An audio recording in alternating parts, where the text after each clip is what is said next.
கனவிலே நீங்கள் காணும் நீ காணல் நீ. இந்த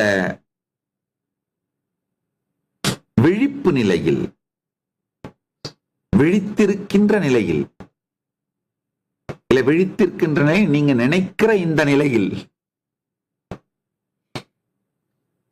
நீங்கள் அனுபவிக்கின்ற நீ நிழல் நீ.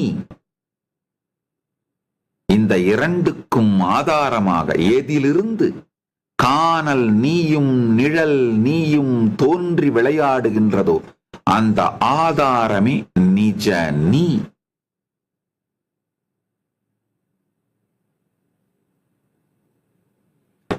நிஜமான நீங்கள் அதுதான். இந்த